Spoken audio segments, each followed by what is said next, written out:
On New Year's Eve, James' first love had a miscarriage. In order to take care of her, he brought his first love to our home and spent the spring festival with us. He said, "I've owed her so much over the years. It's my decision to bring her home and take care of her. I'm informing you. Not asking for your opinion." He said that the position of his wife should have belonged to his first love and told me not to act coy after getting a good deal. I nodded and said, "Thank you for the notice. Out of gratitude, I've decided to give up the position of Mrs. James to her." After signing the divorce agreement, he said with red eyes that I was the only one who could be his wife. On the day James' first love returned to the country, he came to inform me without any emotion. "Sophia had a bad encounter with someone abroad and had a miserable life. Now she's in poor health, and I'm going to bring her back to recuperate. Back then, she couldn't bear to see me become a sinner in the family, so she reluctantly went abroad. Over the years, besides love, you've lived a very wealthy life with fine clothes and delicious food by my side. I've owed her so much over the years. Whether you accept it or not, I'm informing you. Not asking for your opinion." I looked up at him. His eyes were cold and distant, and upon closer inspection, there was even a hint of hostility. After being married for 4 years, he still remained on guard against me. Then, "Thank you for informing me." James seemed a bit surprised. His lips moved, but in the end he didn't say anything. He has always been a man of few words to me. After he left, I applied for aid work in the mountainous area. He thought I was used to a life of luxury and couldn't bear hardships. Before leaving, I just needed to sort out my marital issues. 4 years ago, James' family was on the verge of bankruptcy. James' father knew that I had a crush on James and took the initiative to propose a marriage alliance. At that time, I didn't know that James had a first love, so I didn't object. Until James went on a hunger strike. I secretly went to see him. The look in his eyes towards me was only coldness and distance. "I don't love you." Those 4 short words put an end to my dream. I knew that a forced relationship wouldn't be sweet. So I chose to respect him and took the initiative to propose canceling the engagement to set him free. This also led to my parents' furious outburst. I was grounded. My parents told me that in a family like mine, I could fool around with anything except marriage. On the 7th day of my being grounded, James came to see me. He didn't look well. Afraid that he would misunderstand, I, who is usually carefree, actually got so nervous that my hands and feet were sweating. I stammered and explained to him, "I've proposed to cancel the engagement, but let's get married." He interrupted me. This was supposed to be the most important thing in my life. There was no emotion on James' face, as if he was asking how much this cabbage cost. The last bit of my reason kept me sober. "Why?" He lowered his head, looking pained. After a long while, he gave an answer that didn't address the question. "She's gone and will never come back." My mother told me that Sophia had accepted a check from James' mother, blocked James, and chose to go abroad. At that time, James was starving to death in his room. At this moment he hated his first love. Looking at James with tears in his eyes. Even though I knew he didn't love me, I still couldn't help but nod. After all, I was young and full of pride, believing that one day he would surely discover my goodness. Just like that, we got together. We went to work and came off work together. James' company also rose again with the help of my family. We were inseparable, and our careers were booming. Our wedding came naturally. At the wedding, James promised me that he would treat me well for the rest of his life. He would bring me gifts when he went on business trips. He would accompany me to visit my parents during holidays. He would always hold my hand in public. In front of others, we seemed very affectionate. But behind closed doors, it was a different story. He slept in the study at night. Once, when he was drugged, I helped him into the room. His eyes were bloodshot and he called out softly, "Mama." My heart warmed and I leaned closer to him. But he suddenly grabbed my hair and dragged my head towards the floor. In an instant, pain enveloped me. I had nowhere to run. James, who had always been kind to me, gritted his teeth and said, it's all your fault. If it weren't for you liking me, my father wouldn't have forced me to marry you. Sophia wouldn't have pretended to accept the check to make me give up and gone abroad alone to have a bad encounter with someone. There was nothing but hatred in his tone. At this moment, I realized that he hated me. After 4 years, I still couldn't win his heart. The pain and grievance made my tears flow uncontrollably. James suddenly let go and covered his face, crying bitterly. How could you be so impulsive and get married? Who else in this world can love you as much as I do?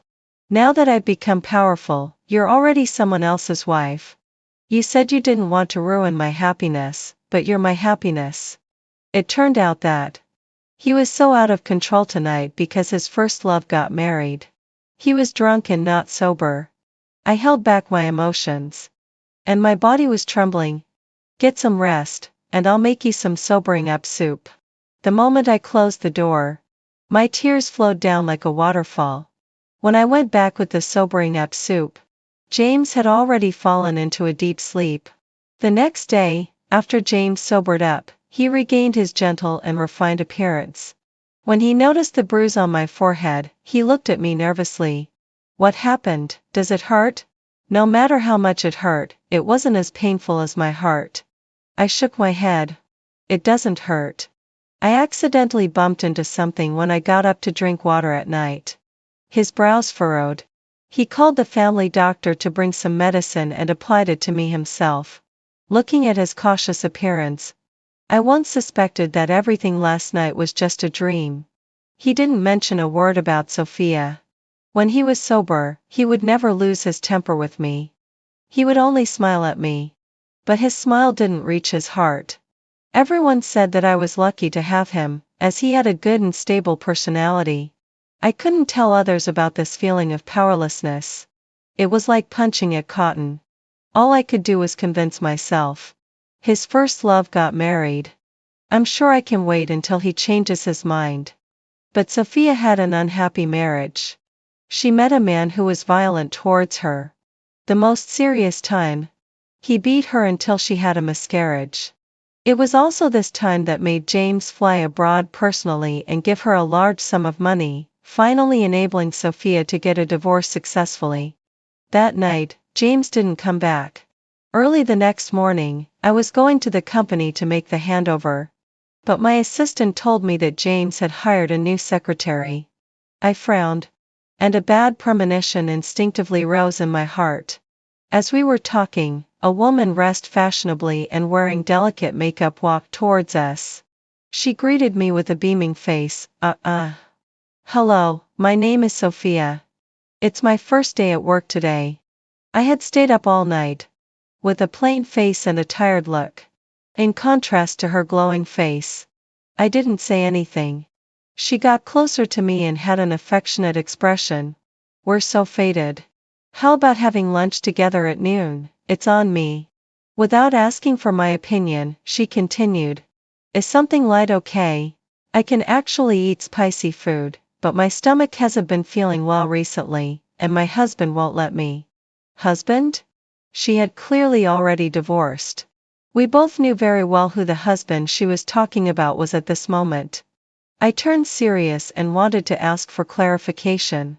Who is your husband? What's his name?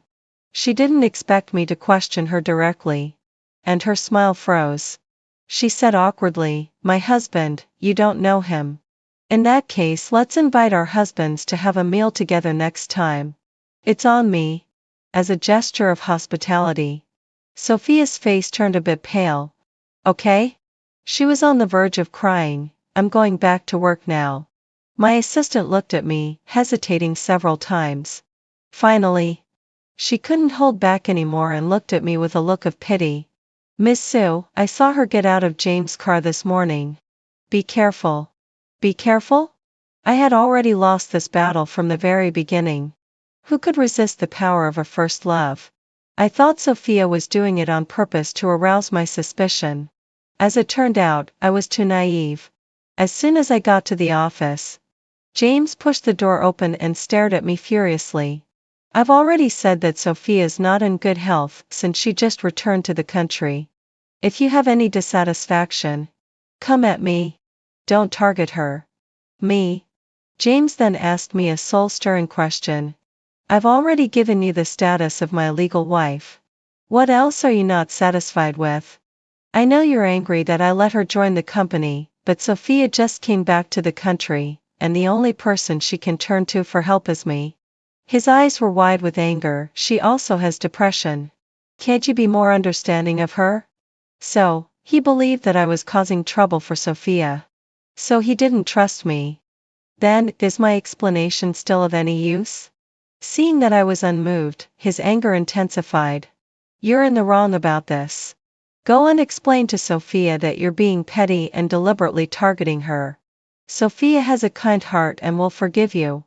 I stared at his face without blinking, trying to find even a trace of apology. There was none. He had a serious expression.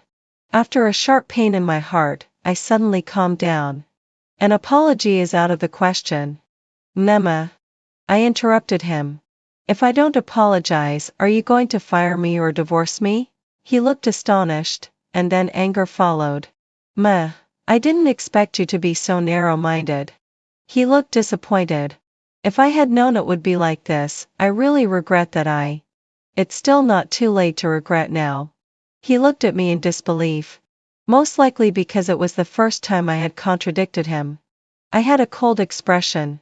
James, if there's nothing else, please leave. Your first love's current situation has nothing to do with me. Be sensible and stay out of each other's way. Don't come looking for trouble with me. James didn't expect me to ask him to leave. And he angrily slammed the door as he left. I found it both ridiculous and pitiful. After being married for 4 years, this was the first time he lost his temper with me, and it was still because of his first love. My assistant told me that Sophia went to James' office crying, and the latter spent a long time comforting her. To make her happy. James even asked his assistant to book a cruise ship, took her to have Japanese cuisine at noon, and then took her out to sea in the afternoon to relax. The primary requirement for being an assistant is to be tight-lipped. The reason my assistant knew all this was obviously that someone wanted her to hear it. James said he didn't have a sense of ceremony. On my birthday and our wedding anniversary, all I got was a bunch of flowers, a meal, and a gift chosen by an assistant. When I was sick, he just took me to the hospital and then went back to the company to deal with business. Whether he loved me or not had always been obvious. While I was calculating my property, I was also preparing a divorce agreement and a letter of resignation. The company belonged to James, and I was just a department manager. As long as I resigned, I could take what was mine. When I appeared in James' office, Sophia was leaning in his arms, and their behavior was so intimate that they seemed to be kissing. I coldly scolded. What are you doing? Sophia was startled, like a frightened rabbit, and immediately jumped away. She shrank back with a pale face, Batatsu, and her voice was trembling. Sorry, just now something got in my eyes, and James was helping me. She lowered her head with tears in her eyes. You to talk. I'll go out first. But James pulled her to sit beside him and said gently, I asked you to come in. Don't be afraid. After saying that, he turned his head and glared at me, looking impatient. What's the matter? I looked at him. Aren't you going to explain this to me? He raised his eyebrows, looking impatient. As you can see, it's working hours now, and I have some official business to discuss with my new secretary. If you're just being jealous, then let me explain. I'm going to take Sophia to have Japanese cuisine soon. I'm going on a cruise in the afternoon to relax. Do you want to come? James was deliberately trying to pick a fight with me. But he didn't know that someone had already leaked his itinerary in advance. I blinked my eyes and handed over the documents. This is the financial statement for this month. Sign it if there's no problem. Then I looked at my watch. The sun will set at 3 o'clock today. Have lunch early, or it will be quite cold by the seaside without the sun. I glanced at Sophia. After all, you're not in good health and are prone to getting sick. James' face darkened even more. He didn't even look at the documents and quickly signed his name. When he threw the documents back to me, he gritted his teeth in anger. Is that all right? Have a good time. Back in my office, I saw the signed divorce agreement. Tears welled up like a kite with a broken string. It turned out that getting a divorce could be this painful, so painful that it was hard to breathe. I held on until the last minute of work, and then packed up my things from the company and went home. I really wasn't in the mood today. I bought a bowl of porridge on the way back. Although I had decided to leave, after watching my husband and his first love go on a sweet outing all afternoon, I was still feeling miserable. There was no news from James on the social media. But Sophia was updating in real time. Bathed in the sunshine and sea breeze with the one I love. The words were short, but they were like knives stabbing at my heart. She posted a total of 5 sets of 9 square grid pictures. In each picture, although there was no frontal view, they showed intimacy from various angles. Just one outing. And the intimate photos could outweigh the 4 years I had spent with James. When they came back, I was having porridge. Sophia looked surprised. Why are you having porridge? It has no nutrition. As she spoke, she took out several takeout boxes. There were sashimi, cooked food, and a cold and tough steak. Miss Emma, I'll be disturbing you more often in the future. This is just a small token of my appreciation. I hope you won't mind. Mind? Of course I minded. Why should I eat the leftovers they had? All these things had appeared in Sophia's social media posts. I casually threw them into the trash can. Mima. James issued a warning. Miss Emma. Sophia had tears in her eyes and looked extremely aggrieved. Don't you like these foods? She squatted down and took those dishes out of the trash can again, saying cautiously, if you don't like them, I can prepare something else for you. I can take these to the stray cats and dogs. It's getting dark, and it's going to rain tonight. They won't be able to find food. She squatted on the ground and first picked up the boxes. For those that had fallen out, she picked them up one by one and put them back into the lunch boxes. Every time she bent over, several tears would fall on the back of her hand. The warm white light made her thin figure look extremely frail. It was one thing for her to play the innocent act at the company, but she was doing it again in my home. I was so angry that I was shaking. I threw all the things in her hands into the trash can again. Disgusting. You're extremely hypocritical. Stop pretending in front of me. I won't fall for your tricks. Sophia tightly grasped the hem of her clothes and looked at me with teary eyes. Miss Emma, you really have misunderstood me. This is the best I can offer within my current ability. I can understand if you don't like me, but the cats and dogs are innocent. She hugged the food and cried as if I had caused her a great deal of grievance. James couldn't stand it anymore. He took a few big steps forward, pushed me aside, and hugged Sophia in his arms. I stumbled backward and instinctively reached out to steady myself, but I ended up falling onto the tea table. He looked at me coldly, his eyes full of disgust and distance. It was as if I was just a stranger. What you look down on is the best that Sophia can offer. To please you, she could only taste a little of each thing and was thinking of bringing them back to you all the time. Where do you get the right to insult her? You're just born into a good family. Without your parents, you'd be a worthless person. I've been tolerant enough of you. You'd better stop pushing your luck. I stood there. The heating in the room was very warm, but I felt cold all over. It turned out that James could be so sharp when speaking up for his love. It seemed that he had forgotten the nights I had stayed up with him during the major integration of James' group in the early days of our relationship, and the connections I had run around to establish for him. James softly comforted Sophia. Just treat this as your own home. You can order the servants in the house as you like. You don't have to deliberately please anyone. You're also the mistress of this house. I looked at them and silently got up and left. I was still here. But he said that his first love was the mistress of the house. Then what am I? Well, forget it. I'll endure it for a few more days.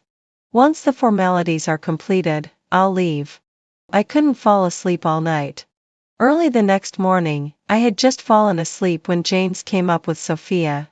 The sunlight shone on him through the window. But when his handsome face turned towards me, it was as cold as ice. Sophia had nightmares all night. This room has been blessed for safety. Let her sleep here. His tone was cold and brooked no argument. I was born in the middle of the night. When I was a child, I was often in poor health. My grandmother said that I had an yin constitution and would always attract clean things. She would get a safety amulet for my room every year. I don't know if it really worked. But before she passed away, my grandmother repeatedly told me that I must get one every year. So on the first day of the first lunar month every year, I would invite a master to come and bring blessings for safety. It wasn't just for myself. It was also to fulfill my grandmother's last wish in heaven. James knew this. James stared at me with piercing eyes. You've been living a life of luxury since you were a child. This is just an ordinary room to you. What's the significance of it? What was the significance to me? It was my bridal chamber. It was my expectation of love. It was my yearning for marriage. It was for the master of the house. Well, forget it. I said, you're right. His expression turned gloomy. Suddenly, he raised his hand, tore off the safety pendant behind the door, and threw it to the ground. The person is already dead, yet ye still keep this thing. It's bad luck. I looked down at the fallen safety pendant, squatted down and picked it up one by one. It didn't matter anymore. I couldn't take these things with me when I got divorced anyway. I said softly, you're right. He was angry at my perfunctory attitude and sneered. Sophia should have been the one to accompany me for a lifetime. You don't have the right to be jealous of her since you got the position of my wife. I replied numbly. I know. I'll make room for her. Let's get a divorce. He really loved Sophia. The room was so quiet that a pin drop could be heard. Are you threatening me? Now it's your Emma family begging me not to divorce, not the time when I was begging you. Yes. Now he had become powerful. I threw everything into the trash can. Broken things should be thrown into the trash can. And so should people who have changed their hearts. It's the Emma family begging you. Seeing that I was being unusually cooperative today, Jane's expression softened. Just leave the cleaning to the servants. Move out quickly. This matter ends here. I perfunctorily hooked the corners of my lips and replied, okay. There was still one day left before Sophia officially moved in. The familiar ornaments in the villa were really being replaced one by one. Even the lilies I liked in the back garden had been pulled out and replaced with the roses that Sophia liked. The language of roses was, I love you every day. When I married him 4 years ago, the villa was empty. From the large-scale decoration to the small details of the garden, every plant and tree was designed by me personally. James said he was busy. He left everything to me. I thought that was respect. But when I saw that James didn't go to the company and instead accompanied Sophia to the furniture city and the flower and bird market, I couldn't deceive myself anymore. I opened the window and Sophia stood in front of the rose garden, looking up at me. She smiled gently and said, Miss Emma, what do you think of the rose varieties that James chose for me? She stood in the middle of the rose garden, wearing a t-shirt and jeans, but with a veil on her head. Standing in the sunlight, she seemed to be waiting for her new husband to come and hold her hand. Her eyes were full of provocation. On our wedding day, James will fill the entire wedding venue with the sea of roses to make up for the past 4 years. She asked provocatively. Did you have anything like that when you got married? I said, you're not a first-time bride either. James is a prominent figure. For him to marry a divorced woman, you'd better keep a low profile. Otherwise, he'll lose face. Her smile froze, her face instantly turned pale, her lips moved, but she couldn't say anything. Tears welled up in her eyes and streamed down one by one. I don't know when James appeared on the other side of the rose garden. The way he looked at me was as if his eyes were poisoned. Emma, if I divorce you, you'll also become a divorced woman to be laughed at. We're both women, but you have no empathy at all. Sophia was just joking with you. She was even persuading me to treat you well last night. She decided not to move in to affect our relationship. I was still hesitating before, but seeing your attitude. Sophia will move in early tomorrow morning. And I want you to help her move things personally. If you dare to refuse, I'll divorce you. Clearly, Sophia was deliberately trying to provoke me. He only had eyes for her. I stood by the windowsill and looked down at him with no change in my expression. Okay. He thought I had compromised and was afraid of getting a divorce from him. He left with Sophia. I leaned against the balcony and wordlessly watched them walk away. Sophia took the initiative to reach out her hand. James didn't hesitate and immediately held her hand with his big hand. I saw her stand on tiptoe and whisper something in James' ear. Sophia turned back and gave me a provocative look. I remained unmoved. Then, James took her hand and they started running. It was like a scene from a movie. The male lead held the hand of the female lead wearing a white veil and they ran towards happiness together. At this moment, I was the mistress who was ruining their relationship. That night, I went home and told my parents about my decision. I thought I would be scolded. After all, in the upper-class business circle, interests were more important than feelings. I was very grateful that my parents supported me. My father said that I should be bold and do as I thought. My mother kept hugging me and crying. You can go abroad. Do you really have to go to a remote mountain village? I heard that there's no signal there, and you can't eat well or dress warmly. You've been living a life of luxury since you were a child. How can you bear it? James also said the same thing. But if you haven't been there, who knows, it's not possible. In the evening, James called me. Sophia is moving in tomorrow morning. Are you deliberately hiding at your parents' house? I said. No, I'll give you an hour to come back. Don't make me go to your parents' house with Sophia to pick you up. With James' current status in the business world, even my father would show him some courtesy. He no longer had the gentle and refined demeanor he used to have when he accompanied me back to my parents' house. I believed he could do what he said. I replied, I'll be back soon. He sneered, that's more like it. After saying goodbye to my parents, I took a taxi back. Unexpectedly, James was actually at the door. When he saw me getting out of the taxi, his face turned so gloomy that it seemed to drip water.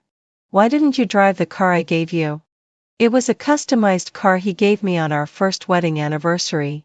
I would drive it wherever I went. Since that time he lost his composure when he was drunk. I hadn't driven it anymore. I didn't feel like driving today. You haven't driven it for a long time. So, he knew.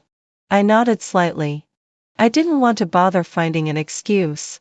I walked inside. He reached out his hand and blocked my way. Under the streetle twide, there was a hint of helplessness on his face. Rarely did he lower his stance. Sophia won't compete with you for the position. The position of my wife will only be yours. When she recovers, she will move out. The night wind was very cold, making my eyes sting. I looked at him and sighed, I know. Tomorrow, I will welcome her openly. Only then did his furrowed brows relax. All his gestures of goodwill were traceable. The next day, James set out to pick up Sophia before dawn. I also got up.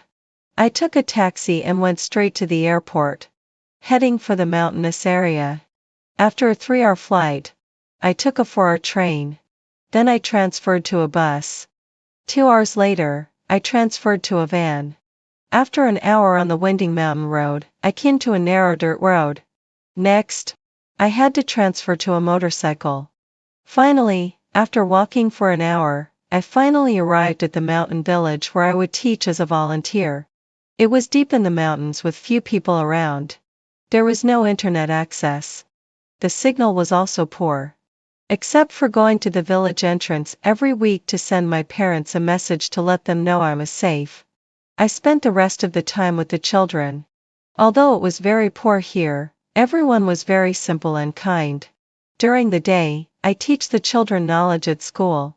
After school, the children take me up the mountain to herd sheep. Enjoy the scenery, pick flowers together, and catch small fish by the stream. Time passes quickly. Gradually, I keep forgetting those little bits and pieces with James in the past. And they start to become blurry. The pain in the position of my left atrium is also disappearing. In the long and lonely nights, the person I was waiting for never came. Everything is gone with the wind. It feels like a lifetime ago. Another new year comes. My mother calls me. Haven't you let go of him in 2 years? I was taken aback for a moment and then said honestly. I'm thinking about the children in the mountainous area.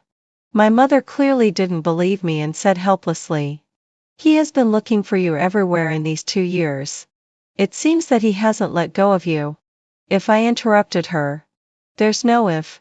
Teacher Emma, my father caught a wild rabbit on the mountain and asked me to bring it to you.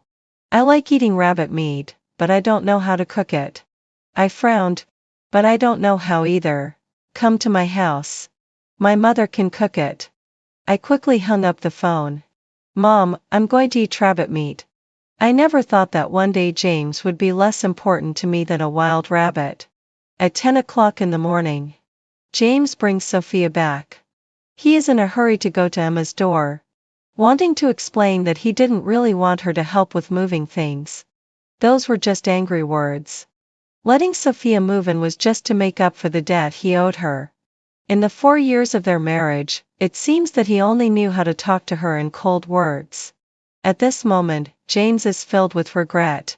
He regrets saying those indifferent and hurtful words that stabbed her heart again and again. No one answers the door. He goes to the living room. Only the aunt is cleaning. Where's the mistress? The nanny finds it strange because the master has never taken the initiative to ask about the mistress's whereabouts. She tells the truth. The mistress went out with some things early this morning. His heart tightens. Where did she go? To the Emma family's house. Yesterday he actually wanted Emma to come home. But what he said was asking her to come back to help Sophia move. Before she came back he was hesitating and waiting at the door, afraid that she would be angry and not come home. On the other hand, he was also struggling with what kind of attitude he should use to pick her up from the Emma family's house. It was not until he saw her figure that his brows finally relaxed. But when he saw her getting out of the taxi, his face turned terribly gloomy. Some time ago, he found that Emma's car was covered in dust, and he asked the butler. The butler said that she hadn't driven for a long time. He didn't take it seriously at that time. At this moment, he feels very uneasy in his heart. Then he denies this thought. Emma loves him so much. How could she leave him? When he came back last night, he went to bed early. In the morning he didn't ask Emma to go with him to help Sophia move things. He had already shown her with his actions that it was just a joke. James is very flustered. He ignores Sophia and rushes to the guest room, pushing the door open.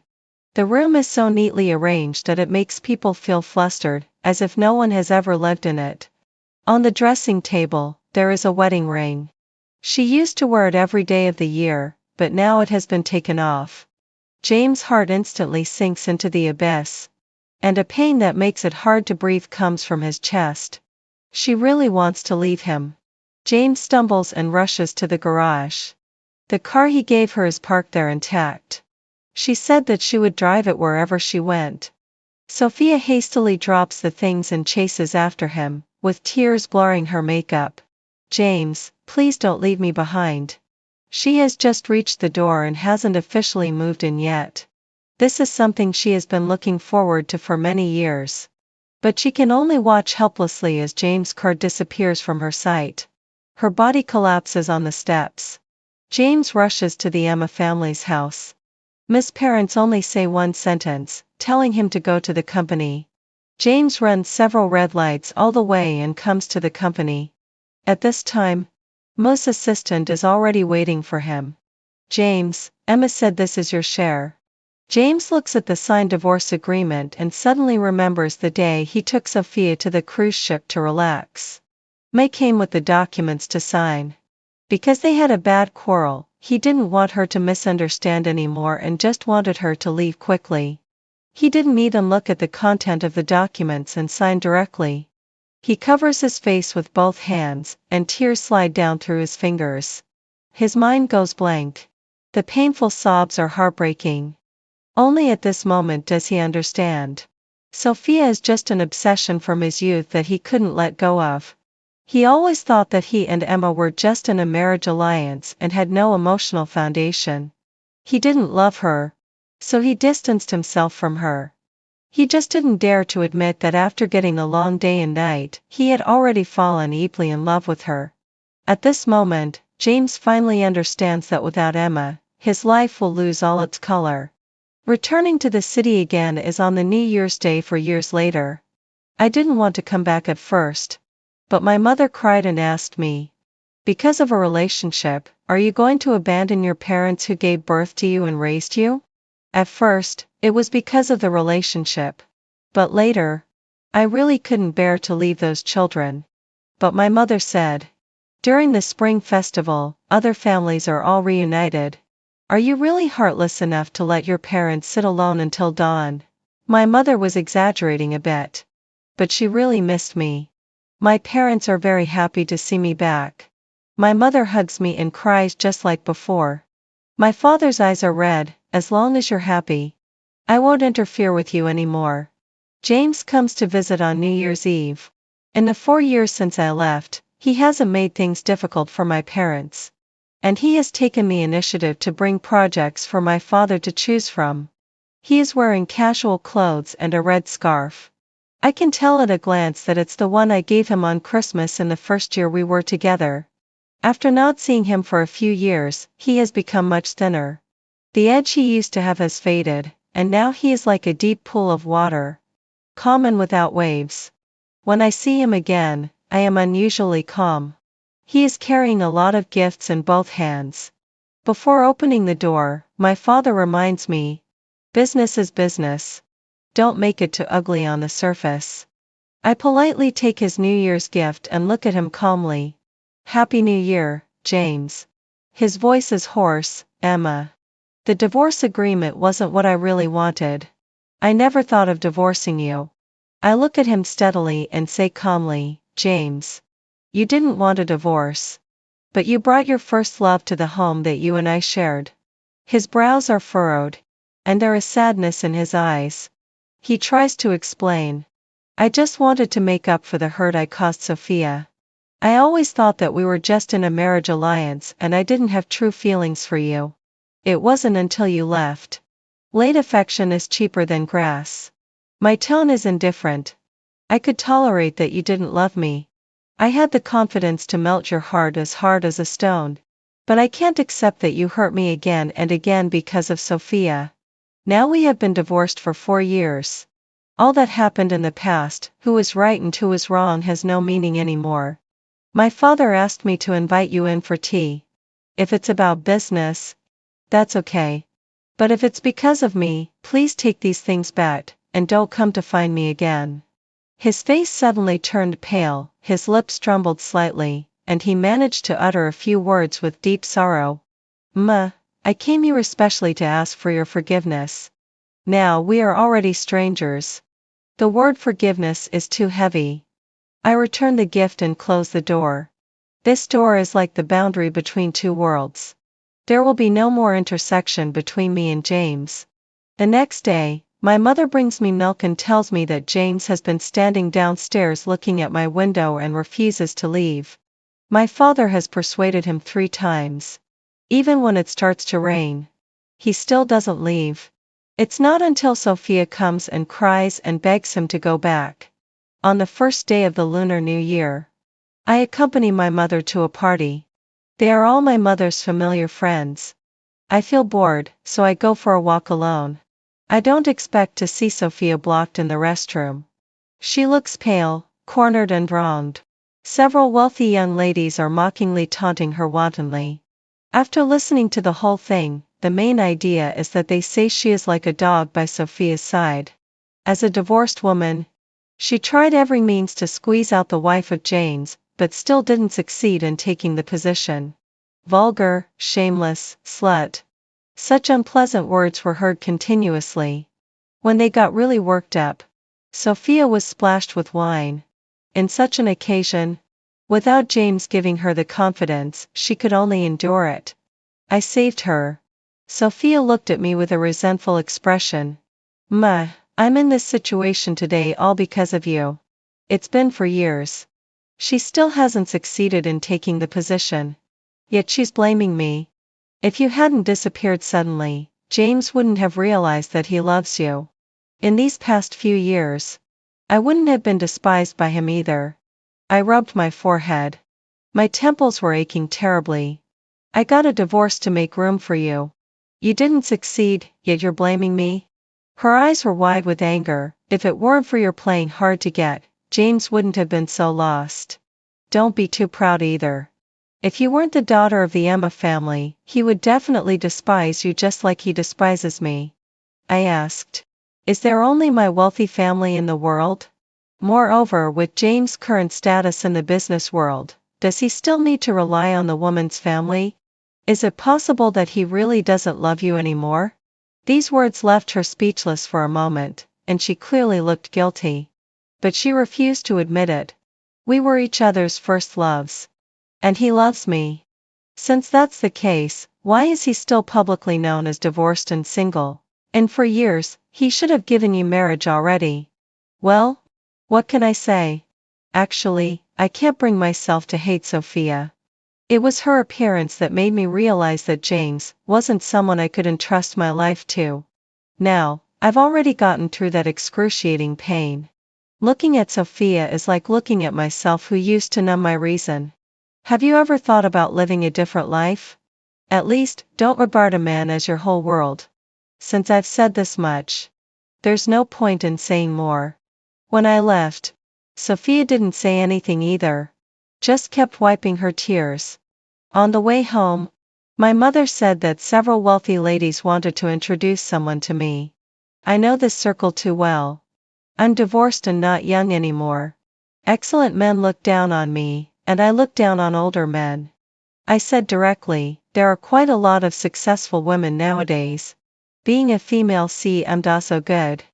I don't have to be someone else's stepmother. Right? My mother understood.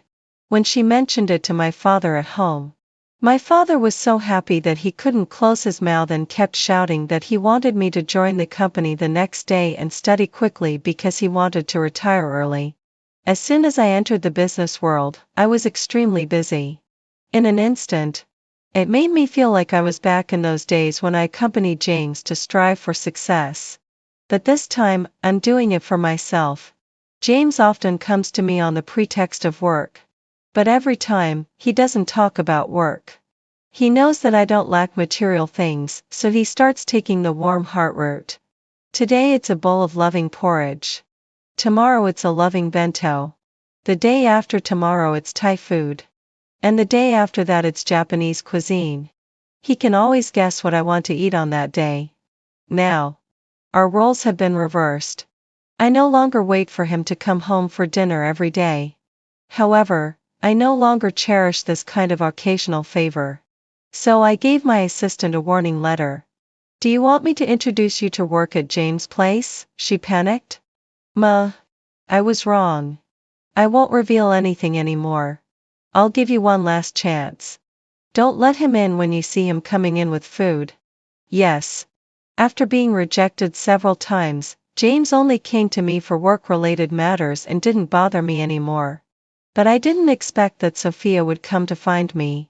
She had lost a lot of weight and looked extremely haggard.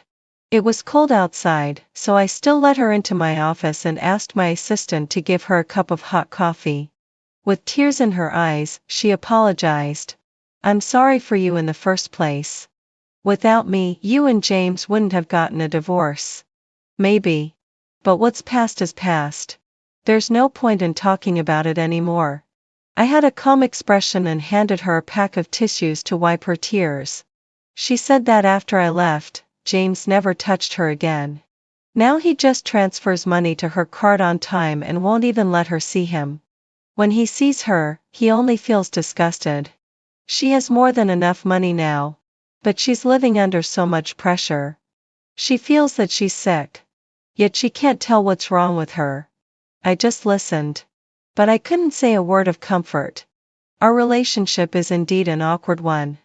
Finally, she was tired of talking. Then she cried and asked me, "Ma, if I step aside, will you choose James again?" I shook my head. "There are plenty of men in the world." She looked at me in surprise. There was great astonishment in her eyes. She couldn't believe that I could be so free and easy. But then she let out a sigh of relief as if a burden had been lifted. "Thank you for giving him back to me." I remained silent. So, she still doesn't understand James. He's like a wolf.